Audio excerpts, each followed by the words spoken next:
हार की जीत कहानी। लेखक सुदर्शन। माँ को अपने बेटे और किसान को अपने लहलहाते खेत देखकर जो आनंद आता है, वही आनंद बाबा भारती को अपना घोड़ा देखकर आता था। भगवत भजन से जो समय बचता, वह घोड़े को अर्पण हो जाता। वह घोड़ा बड़ा सुंदर था, बड़ा बलवान। उसके जोड़ का घोड़ा सारे इलाके में ना था। बाबा भारती उसे सुल्तान कहकर पुकारते, अपने हाथ से खरहरा करते, खुद दाना खिलाते और देख देख कर प्रसन्न होते थे। उन्होंने रुपया, माल, असबाब, जमीन आदि अपना सब कुछ छोड़ दिया था। यहाँ तक कि उन्हें नगर के जीवन से भी घृणा थी।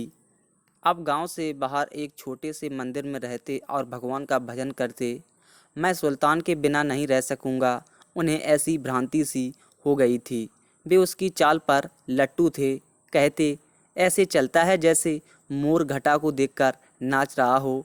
जब तक संध्या समय पर सुल्तान पर चढ़कर 8-10 मील का चक्कर ना लगा लेते, उन्हें चैन ना आता। खड़क सिंह उस इलाके का प्रसिद्ध डाकू था।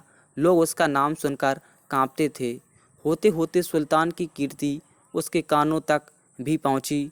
उसका हृदय उसे देखने के लिए अधीर हो उठा। वह एक दिन दोपहर के समय बाबा भारती के पास पहुंचा और नमस्कार करके बैठ गया। बाबा भारती ने पूछा, खड़क सिंह, क्या हाल है? खड़क सिंह ने सिर झुकाकर उत्तर दिया, आपकी दया है। कहो, इधर कैसे आ गए? सुल्तान की चाय खींच लाई। विचित्र जानवर है, देखोगे तो प्रसन्न हो जाओगे। मैंने भी बड़ी प्रशंसा सुनी है। उसकी चाल तुम्हारा मन मोह लेगी। कहते हैं देखने में भी बहुत सुंदर है। क्या कहना है, जो उसे एक बार देख लेता है, उसके हृदय पर उसकी छवि अंकित हो जाती है। बहुत दिनों से अभिलाषा थी, आज उपस्थित हो सका हूँ। बाबा भारती और खड़क सिंह अस्तबल में पहुँचे। बाबा ने घोड़ा दिखाया घमंड से। खड़क सिंह ने देखा आश्चर्य से। उसने सैकड़ों घोड़े देखे थे, परंतु ऐसा बांका घोड़ा उसकी आंखों से कभी ना गुजरा था।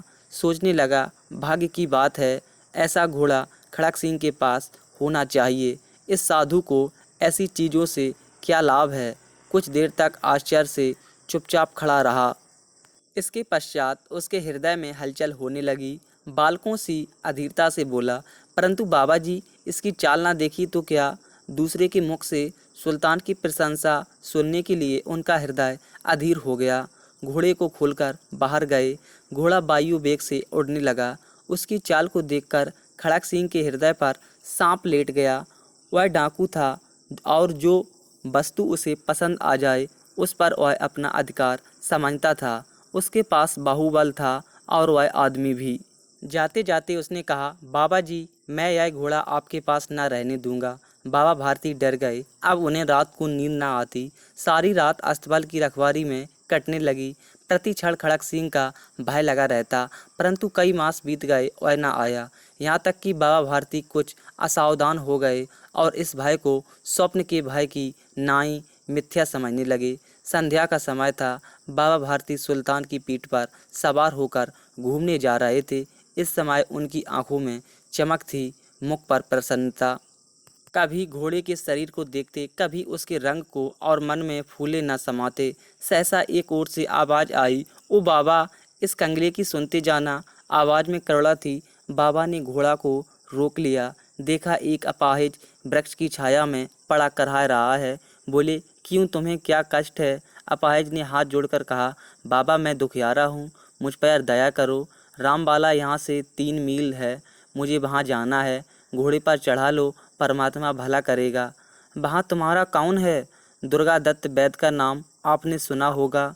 मैं उसका सौतेला भाई हूँ। बाबा भारती ने घोड़े से उतरकर अपाहिज को घोड़े पर सवार किया और स्वयं उसकी लगाम पकड़कर धीरे धीरे चलने लगे। सहसा उन्हें एक झटका सा लगा और लगाम हाथ से छूट गई।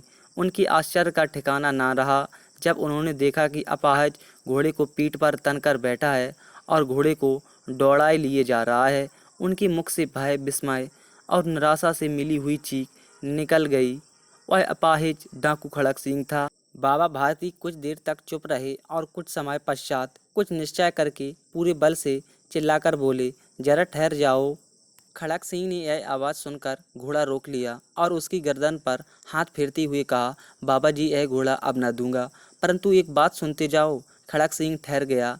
बाबा भारती ने निकट जाकर उसकी ओर ऐसी आंखों से देखा जैसे बकरा कसाई की ओर देखता है और कहा, यह घोड़ा तुम्हारा हो चुका है।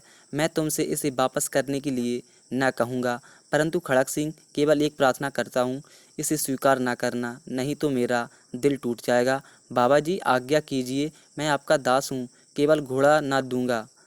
आप घोड़े का नाम ना लो, मैं तुमसे इस विषय में कुछ ना कहूँगा। मेरी प्रार्थना केवल यह है कि इस घटना को किसी के सामने प्रकट ना करना। खड़क सिंह का मुँह आश्चर्य से खुला रह गया।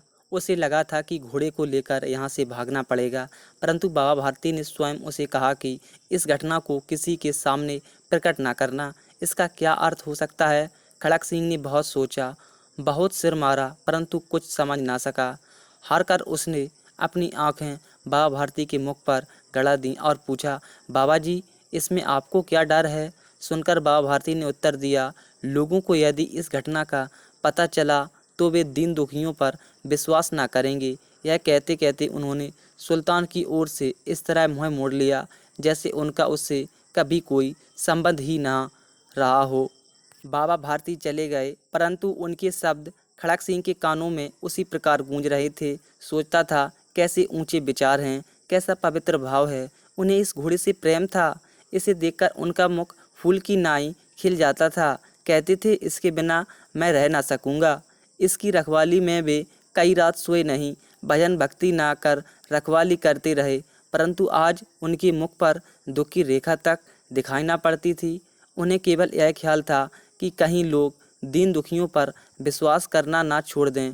रात्रि के अंधकार में खड़क सिंह बाबा भारती के मंदिर पहुंचा। चारों ओर सन्नाटा था। आकाश में तारे टिमटिमा रहे थे। थोड़ी दूर पर गांवों के कुत्ते भौंक रहे थे। मंदिर के अंदर कोई शब्द सुनाई ना देता। खड़क सिंह सुल्तान की बाग पकड़े हुए था। वह धीरे धीरे अस्तबल के फाटक पर पहुंचा। फाटक खुला पड़ा था। किसी समय वहां बाबा भारती स्वयं लाठी लेकर पहरा देते थे, परंतु आज उन्हें किसी चोरी, किसी डाके का भय न था। खड़क सिंह ने आगे बढ़कर सुल्तान को उसके स्थान पर बांध दिया। बाहर निकलकर सावधानी से फाटक बंद कर दिया। इस समय उनकी आंखों में नेकी के आंसू थे। रात्रि का तीसरा पहर बीत चुका था।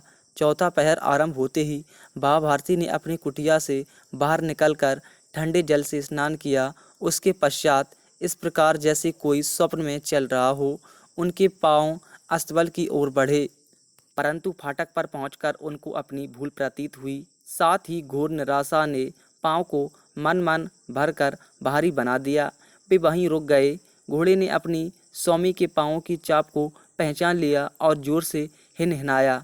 अब बाबा भारती आश्चर्य और प्रसन्नता से दौड़ते हुए अंदर घुसे और अपने प्यारे घोड़े के गले से लिपटकर इस प्रकार रोने लगे, मानो कोई पिता बहुत दिनों से बिछड़े हुए पुत्र से मिल रहा हो। बार बार उसकी पीठ पर हाथ फेरते, बार बार उसके मुँह पर थपकियाँ देते। फिर वे संतोष से बोले, अब कोई दीन दुखियों से मुँह ना मोड़ेगा। अगर आप लोगों को यह कहानी अच्छी लगी हो तो इसे एक लाइक तथा शेयर ज़रूर करें, और हाँ, ऐसी ही कहानी और नई जानकारी जानने के लिए हमारे यूट्यूब चैनल को सब्सक्राइब ज़रूर कर लीजिए। धन्यवाद।